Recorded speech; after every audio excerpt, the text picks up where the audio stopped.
En 2 ans, le monde que nous connaissions a changé de réalité. Et dans ce monde qui nous appelle à nous réinventer, un mot prend tout son sens. Transformer. Transformer nos façons de penser, de travailler, de produire ou encore de consommer. Dans ce monde, la responsabilité des entreprises est à la hauteur des défis qu'elles doivent relever, en commençant par se transformer elles-mêmes. Transformer l'expérience collaborateur, tout d'abord, pour maximiser les bénéfices d'un travail en mode hybride. Transformer l'expérience opérationnelle pour faire de l'industrie le catalyseur de biens et de services intelligents. Transformer les infrastructures pour gagner en agilité et garantir tout à la fois qualité, fiabilité, sécurité et rapidité. Transformer les données en ressources pour révolutionner la façon de décider et d'agir. Transformer, enfin, l'expérience client pour bâtir une relation plus proche et plus durable. Au-delà de ces transformations et de toutes celles que nos écosystèmes devront conduire à l'avenir, il nous incombe une autre mission. Générer de la valeur durable en redonnant du sens à nos actions et en partageant une même ambition. Celle de créer, ensemble, un impact positif pour tous. Rebonjour à toutes et à tous, bienvenue. Bon, c'est un peu moins enthousiasmant que ce matin, mais j'espère que vous allez retrouver votre énergie après le déjeuner. On compte sur vous en tout cas. Bienvenue en tout cas à celles et ceux qui nous rejoignent, que ce soit ici au Carrousel du Louvre ou en ligne, depuis la France ou à l'international. Bienvenue à tous. Nous sommes en direct ici pour cette 4e édition de l'OBS Summit, l'événement du business à impact positif. Donc une matinée riche pour ceux qui étaient là, en tout cas en témoignages, échanges. Cet après-midi aussi, il y a beaucoup de choses qui vont se passer. Donc nous sommes ici jusqu'à 18h, une plénière ici dans l'auditorium, mais aussi des talks, démonstrations. Vous avez vu dans le jardin extraordinaire en face de l'auditorium et dans l'espace qui se situe juste derrière vous avec nos partenaires, donc 24 partenaires qu'on tient à remercier chaleureusement, qui vous attendent en tout cas. Et comme depuis ce matin, voilà, les experts d'OBS, ils sont là, ils sont présents jusqu'à ce soir à votre disposition. N'hésitez pas à aller les voir si vous avez besoin de discuter avec eux. Vous pouvez également prendre rendez-vous via la web app. Voilà, sans plus attendre, je pense qu'il est temps de démarrer, donc de poursuivre notre exploration de la thématique qui nous rassemble aujourd'hui, l'impact positif. On en a parlé ce matin et cet après-midi, on va voir quelle est la place de l'innovation dans cette création de valeur durable. Et c'est exactement ce que nous allons voir tout de suite avec mes invités. J'ai le plaisir d'accueillir tout d'abord Vassila Zitoun, la Chief Operating Officer d'OBS.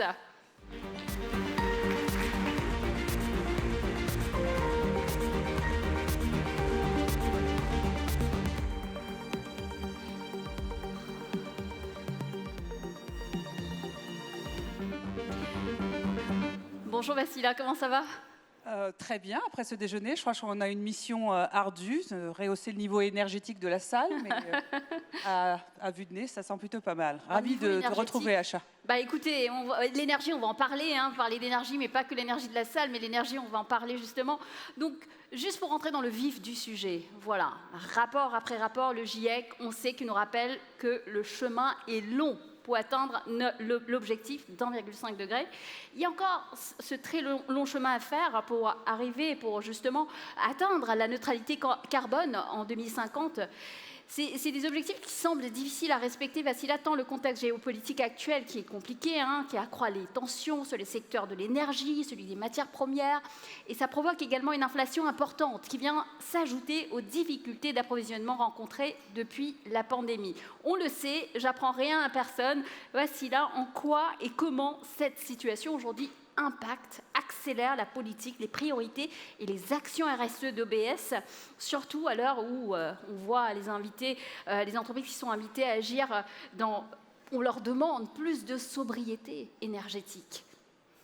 Alors, c'est vrai que quand je vous écoute avec l'amoncellement des contraintes inédites qui nous occupent, qui nous frappent aussi, qui nous touchent depuis plusieurs années, notamment ces 3 dernières années, on peut être tenté par une forme d'accablement et d'immobilisme. Et je crois que Aliette l'a beaucoup dit ce matin, chez OBS, on fait partie des entreprises qui, comme les entreprises considèrent qu'on a notre part à prendre dans cette responsabilité collective, et considérons finalement ce moment inédit de contrainte comme un moment d'urgence et donc d'opportunité.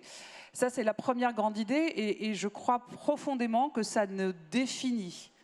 C'est dans nos racines, dans notre ADN, dans nos valeurs, dans nos engagements tels que nous les aussi communiquons à notre écosystème. Et mon deuxième message, c'est un message d'écosystème, c'est que notre engagement, le Green Act, vu par OBS, il est éminemment inclusif et il est éminemment pensé écosystème. Et je crois que ça contribue de l'idée que tout ceci avancera car c'est l'affaire de tous, et donc nous avancerons avec nos clients, nos salariés, nos partenaires, nos fournisseurs. Et donc, et oui, le troisième grande idée, c'est que pendant que nous nous adressons, et avec notre raison d'être, qui est de fournir notamment à nos clients des solutions qui leur permettent d'optimiser leur équation énergétique, nous n'oublions pas que nous sommes nous-mêmes une entreprise qui se transforme aussi de l'intérieur.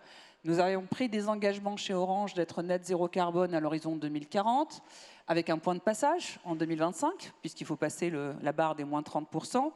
Et pour revenir à OBS, on a deux grands axes, comme je le disais, l'efficience interne dans nos modes de fonctionnement et globalement favoriser l'économie circulaire.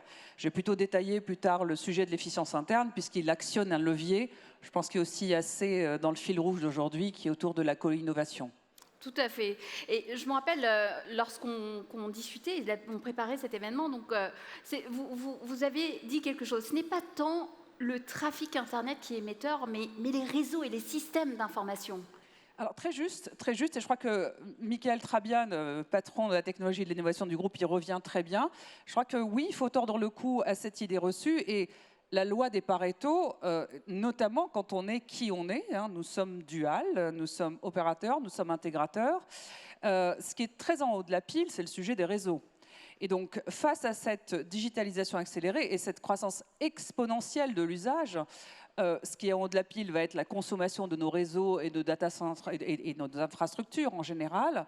Et j'ai beaucoup aimé, notamment dans la keynote d'ouverture autour de Christelle et de Man, finalement, il y a énormément de pragmatisme qui consiste à identifier le sujet, donc ce sont nos réseaux et nos data centers, les mesurer, mettre en place justement des capteurs pour mesurer la consommation en électricité de nos data centers, agir en régulant subtilement cette équation de la température pour avoir moins recours à la climatisation, et Dieu sait que les data centers sont extrêmement énergivores en climatisation.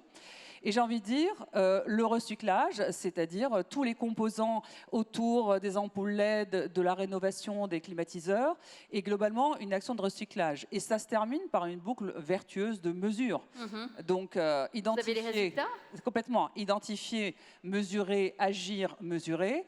Et les résultats sont assez encourageants sur 3 de nos plus grands data centers, les ingénieurs dans la salle sauront desquels je parle, qui donne une équation de réduction assez encourageante sur une période assez courte, mais surtout permet de nous rendre confiants sur un engagement beaucoup plus puissant, qui consiste à diviser par 2 la facture énergétique de nos data centers. Donc sur la bonne voie, mais il reste encore pas mal de choses à faire. Jamais d'autosatisfaction sur ces sujets-là, ce serait une grave erreur. Alors, au-delà des synergies internes au groupe Orange, comment est-ce que vous pouvez mettre votre capacité d'innovation justement au service de la transformation de vos clients qui doivent aussi réduire leur empreinte carbone? Alors, c'est la rencontre d'une technologie, d'un besoin, j'ai envie de dire, et d'un écosystème. Alors, assez haut, les mots-clés, et on voit, ce sont un peu les stars, hein, des technologies stars en termes de contribution à l'optimisation de l'équation énergétique, que sont le M2M, l'Internet des objets en général, tant justement il rend l'objet intelligent, et la donnée au milieu de tout ça. Et je voudrais m'appuyer sur par exemple, un exemple sur lequel on a travaillé avec l'Orange Vélodrome à Marseille et notre partenaire Cisco. Et cet exemple est très intéressant parce que c'est une forme de contre-pied. Et vous allez voir, c'est d'une simplicité incroyable, et ça consiste à éteindre le réseau Wi-Fi quand il n'y a pas d'usage. Et c'est totalement contre-intuitif puisque, par définition, les réseaux, ils sont construits pour être toujours on, le fameux always on. Et la subtilité technologique et la complexité de cette innovation consiste à retrouver très rapidement, dès qu'on est dans du on et du off, des niveaux de performance comme si on n'avait pas du tout éteint le réseau. Donc cette apparente simplicité, elle cache une grande complexité, mais surtout un hyper-pragmatisme. Et je dois dire, et encore une fois, à 3, écosystème de partenaires, avec Cisco et l'Orange Vélodrome, c'est assez bluffant. C'est assez bluffant parce qu'on est dans moins 40% de consommation énergétique. C'est énorme. Et c'est énorme. Et vous me direz, c'est du bon sens. Mais encore fallait-il le faire et le penser et le réussir, notamment sur du réseau. Et c'est pour ça aussi qu'il faut travailler ensemble pour aller dans cette bonne direction, avoir les bonnes approches. Exactement, exactement. Et quand je parle d'écosystème de partenaires, rien de cela n'aurait été possible. Ça, c'est vraiment le premier grand message. Et le deuxième, et ça induit cette idée de mode de fonctionnement et de méthode de co-innovation et d'incubation et de recherche et finalement d'intelligence collective. Et voilà, et celui-ci est assez parlant. Incubation. Incubation. Alors, c'est une activité qui ne doit pas s'opposer aux ingénieurs et aux industriels que nous sommes dans des grands développements de produits, ce qui sont aussi certaines technologies ont besoin de maturation. Je crois que ce qui est propre à notre sujet aujourd'hui, autour de l'incubation, qui notamment existe dans les équipes d'opération que j'ai la chance de piloter, l'incubation, elle passe par plusieurs étapes et elle commence très vite après l'idéation. C'est-à-dire qu'on a une intuition, on ressent un besoin, on a plusieurs points de vue et la technologie peut aussi ouvrir plein de points de vue.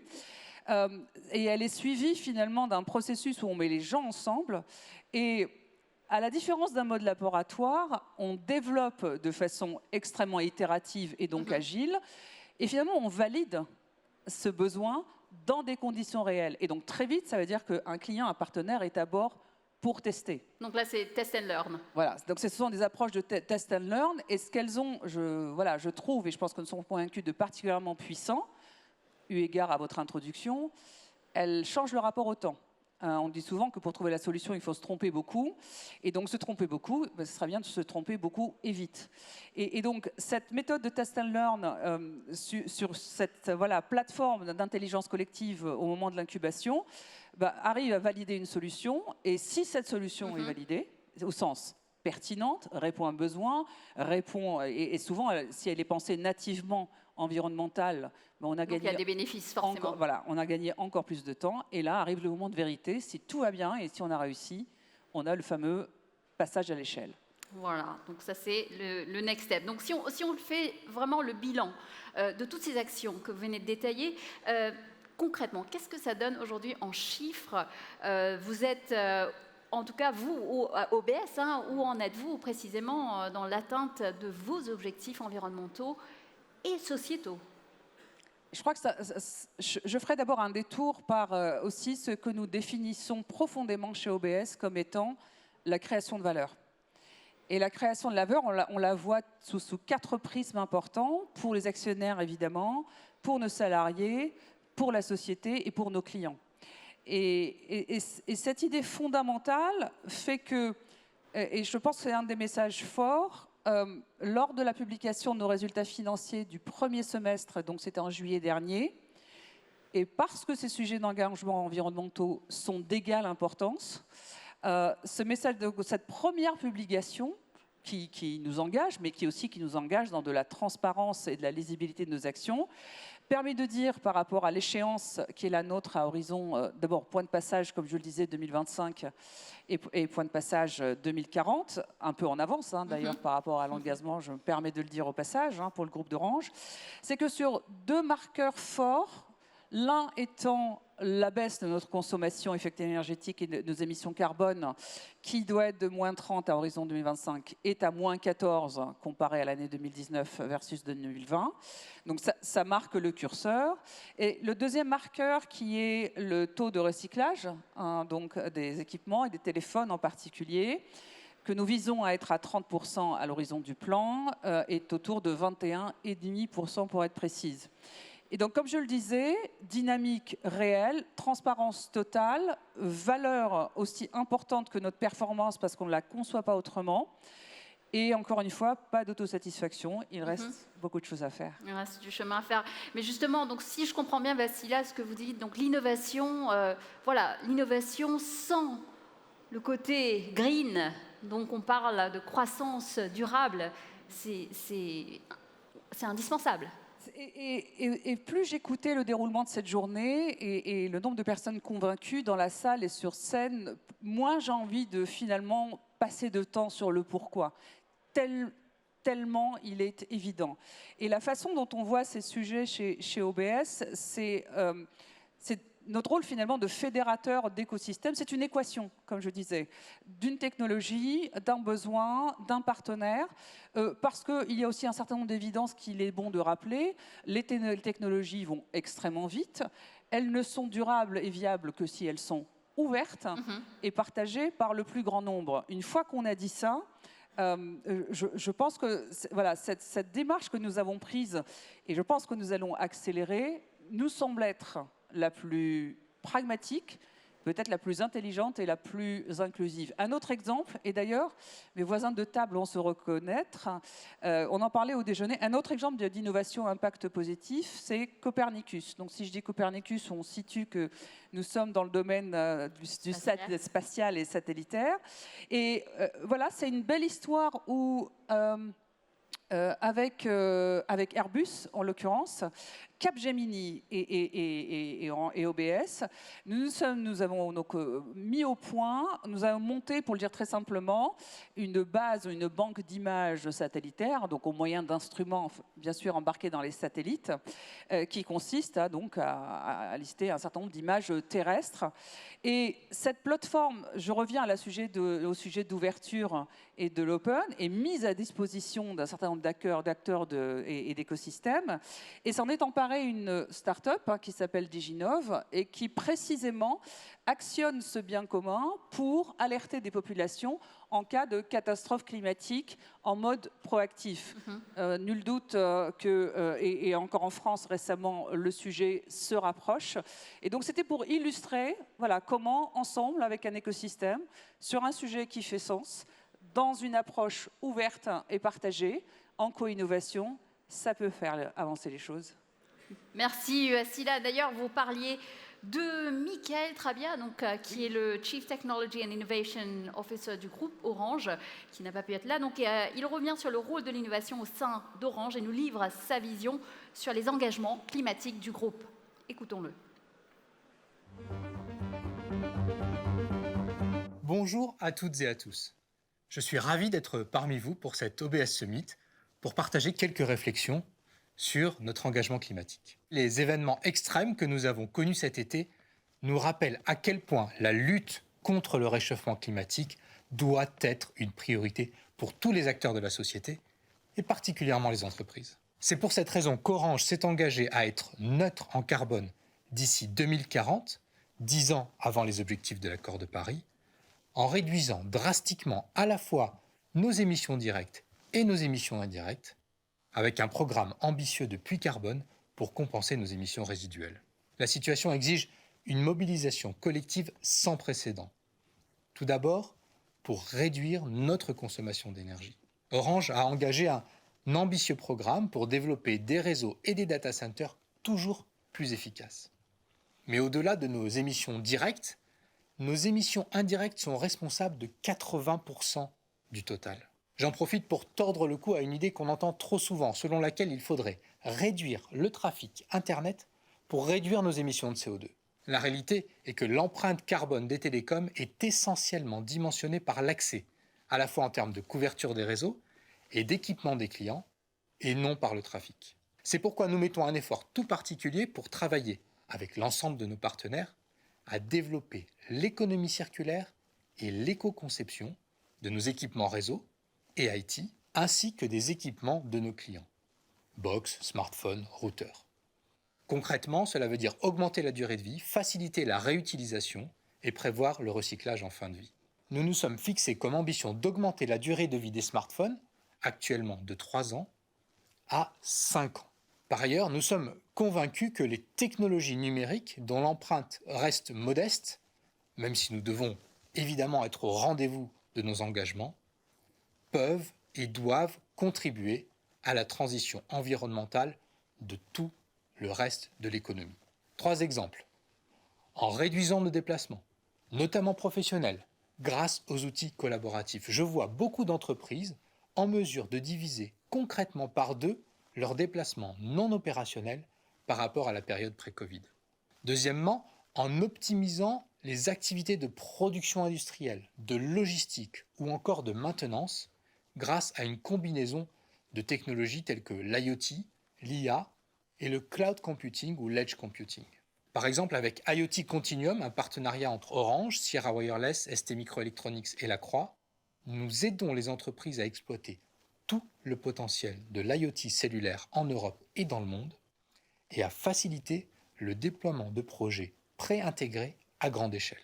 Enfin, troisièmement, en améliorant drastiquement la consommation énergétique de nos bâtiments. Par exemple, avec l'offre Smart Eco Energy que nous venons de lancer, pour aider les exploitants et propriétaires de bâtiments à usage tertiaire à mettre en place une démarche d'efficacité et de performance énergétique. Orange est d'ailleurs pionnier dans la mise en place de méthodes de mesure d'impact ouvertes, transparentes et auditables et qui prennent en compte l'ensemble des effets environnementaux. Pour conclure, je dirais que nous avons souhaité orienter résolument notre capacité d'innovation vers une innovation à impact positif. Une innovation qui, bien sûr, doit être au service de nos clients pour leur simplifier la vie, les aider à gagner en efficacité, mais aussi pour répondre aux grands enjeux de société. C'est tout le travail des 8000 experts et chercheurs du groupe qui œuvrent pour concevoir une innovation performante et adaptée à vos besoins. Je vous remercie pour votre attention et je vous souhaite un excellent OBS Summit. Merci Mickaël, très bien. Donc c'est exactement ce qu'on se disait, hein. Aliette, elle l'a souligné ce matin. Donc ce que vous faites pour vos clients, vous le faites aussi chez vous et c'est ça qui est intéressant. Donc mesurer, c'est comme un open lab et vous testez, vous expérimentez. Et on comprend bien justement l'importance de l'innovation face à ces enjeux, mais aussi l'importance de l'approche co-innovation, vous l'avez dit Vassila, avec vos clients, vos collaborateurs, mais aussi vos partenaires. Et si vous le voulez bien, c'est l'un d'eux que nous nous apprêtons à recevoir maintenant pour parler d'un sujet qui est très sensible en matière environnementale, l'agriculture. Quelle est la place de l'innovation digitale dans ce secteur? Pour y répondre, Vassila, si vous êtes d'accord, accueillons tout de suite Sébastien Picarda, le CEO d'AgData Hub.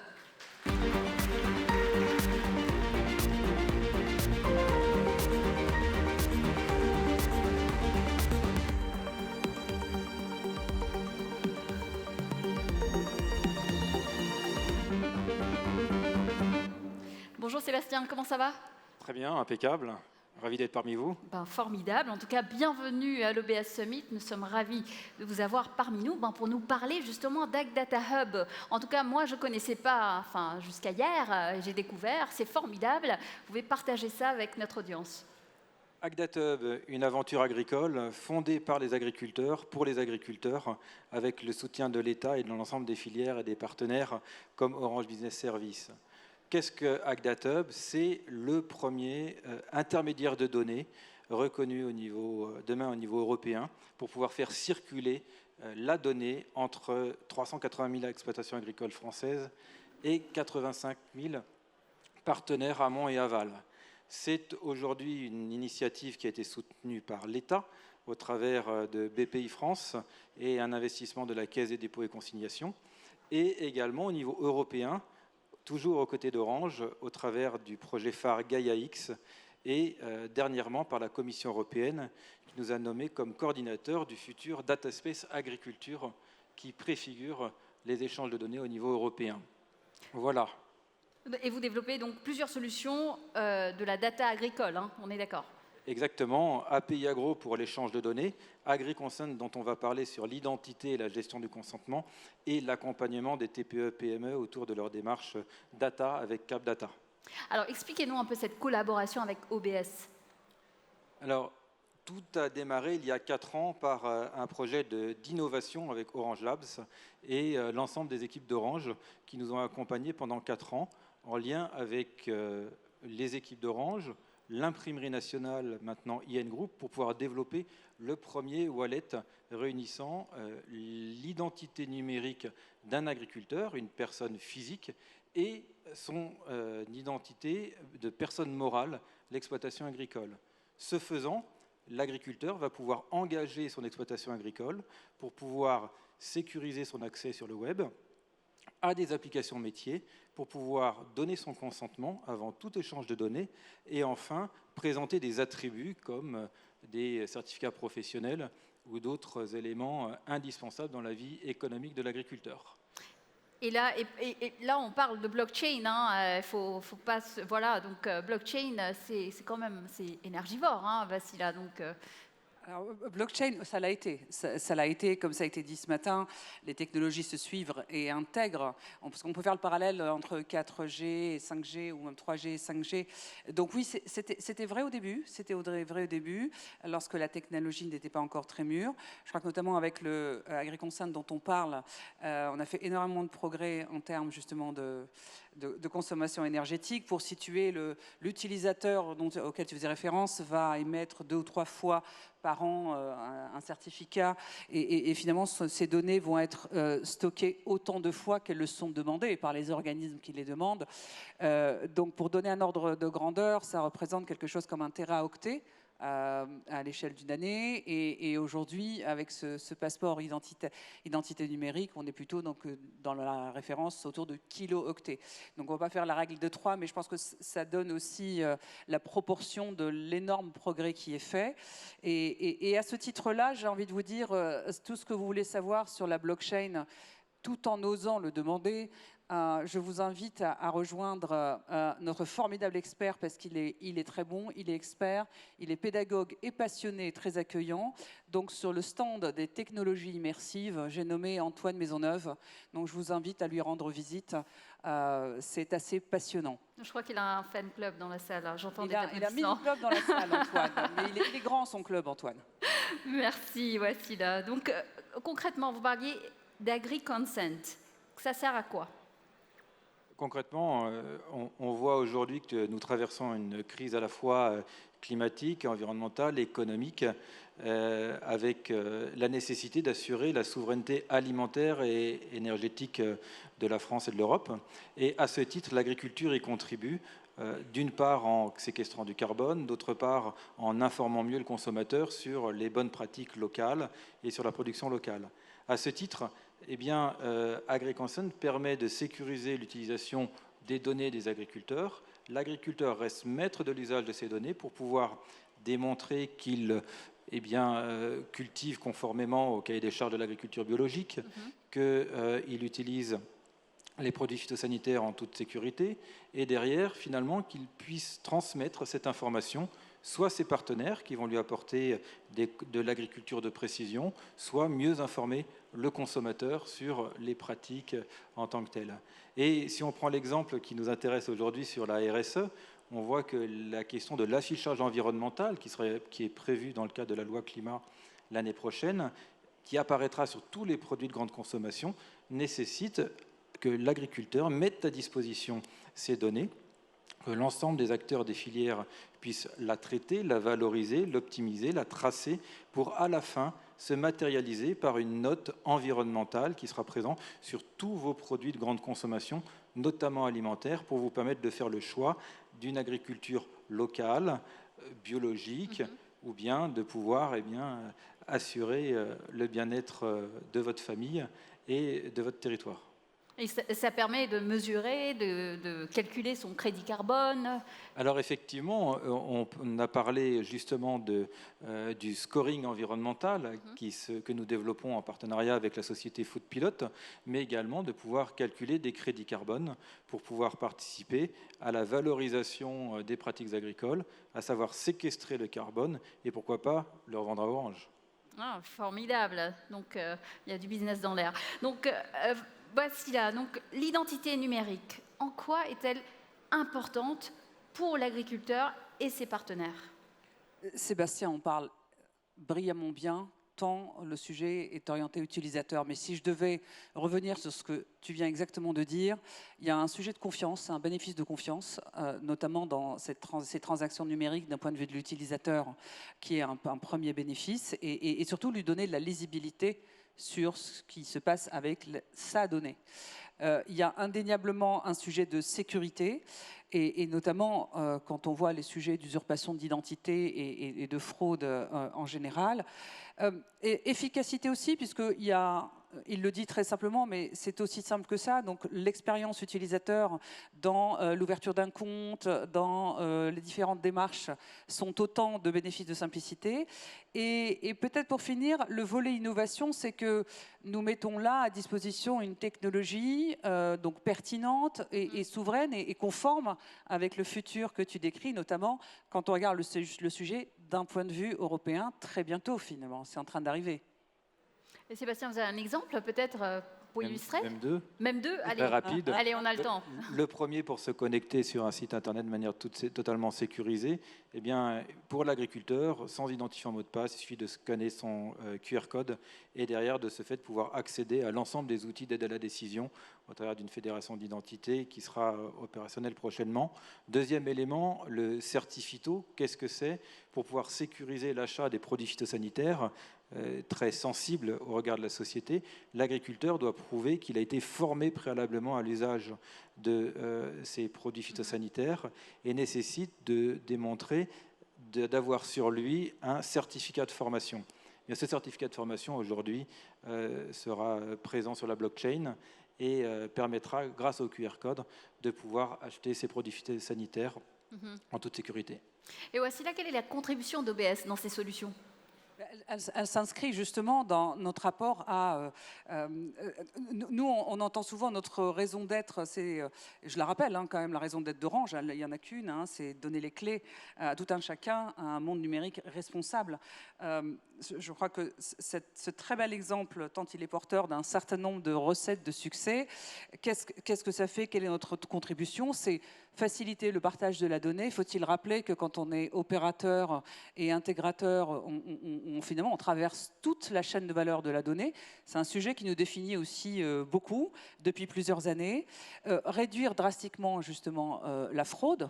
Indéniablement, la fraude et les litiges permettent au plus grand nombre effectivement de pratiquer ce que cette donnée permet de créer comme valeur et notamment à un métier, et puis sécuriser les droits de propriété intellectuelle dont on se rend compte qu'ils se multiplient, qu'ils vont devenir multiformes dans le cadre de cet usage absolument exponentiel de la donnée qui nous entoure, multisecteur d'ailleurs.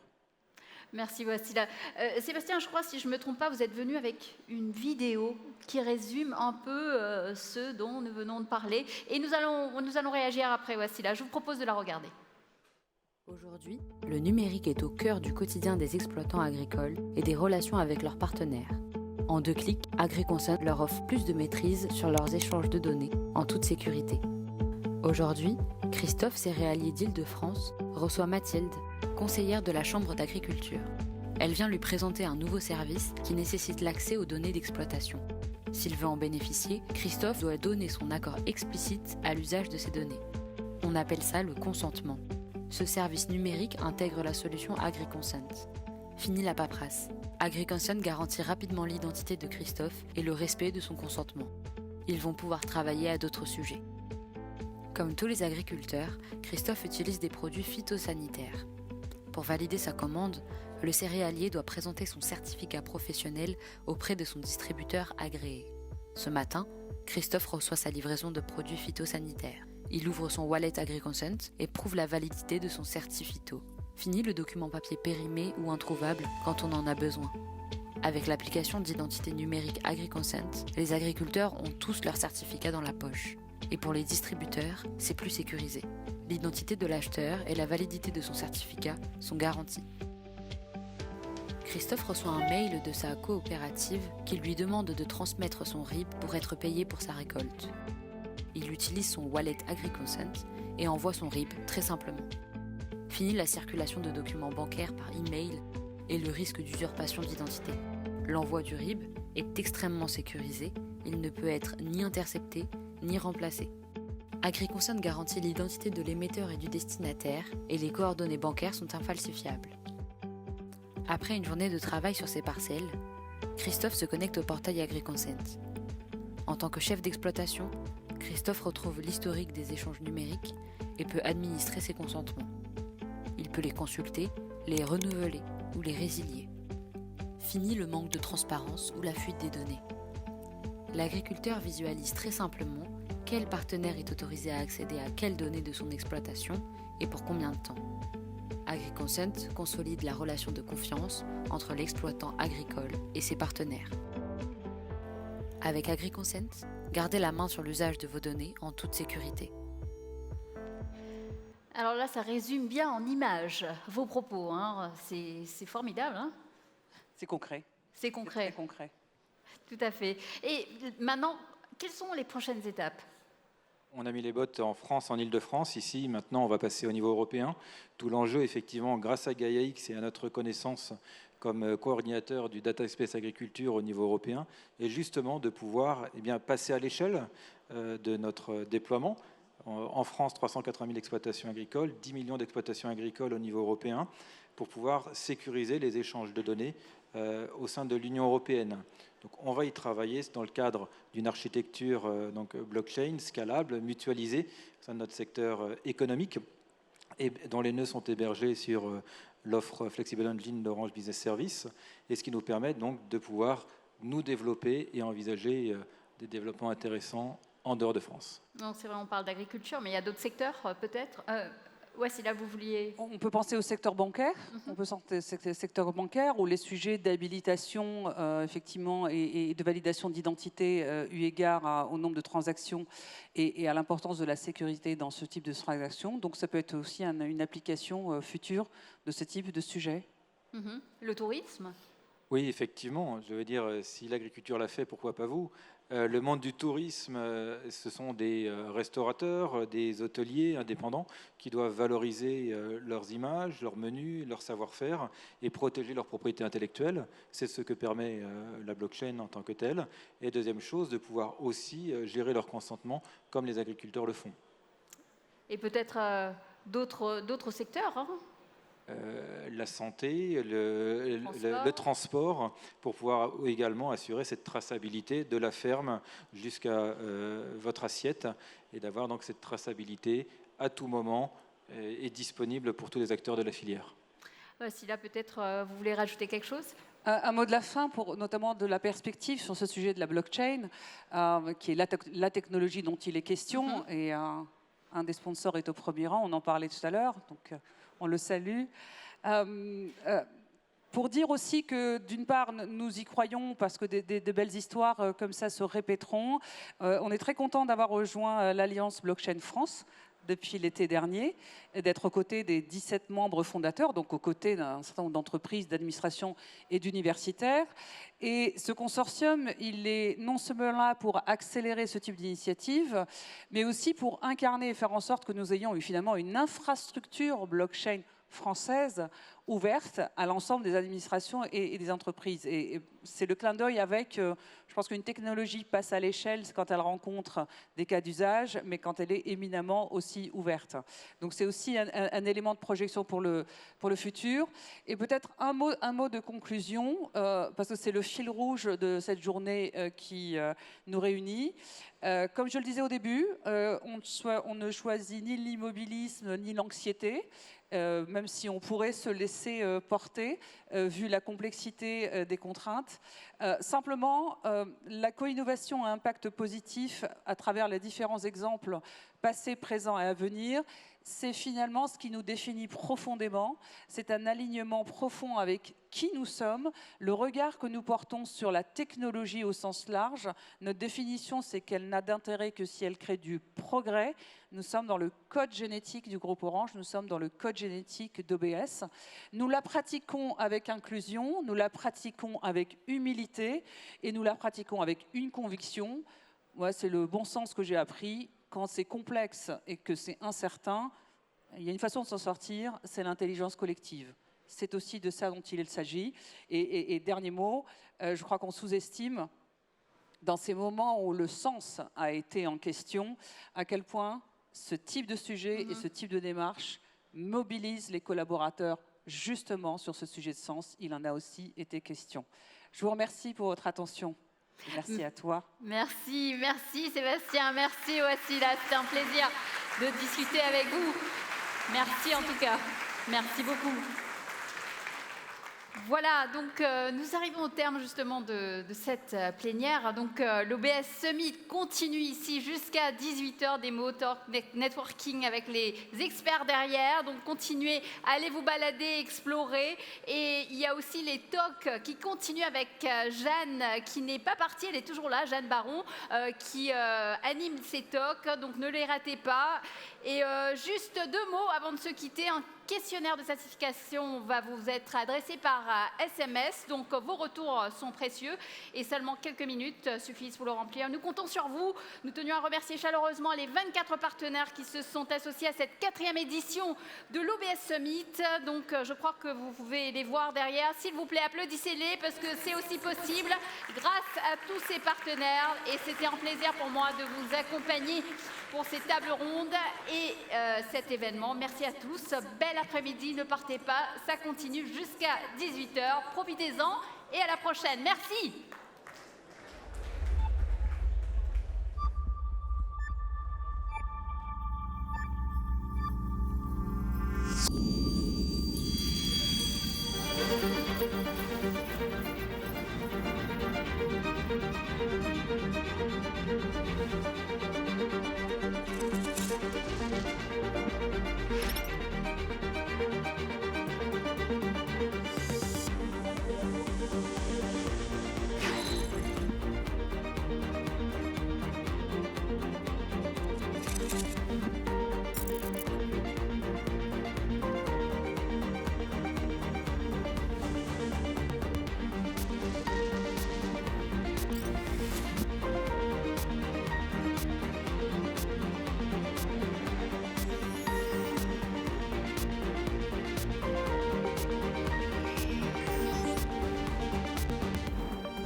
Orange Business Services.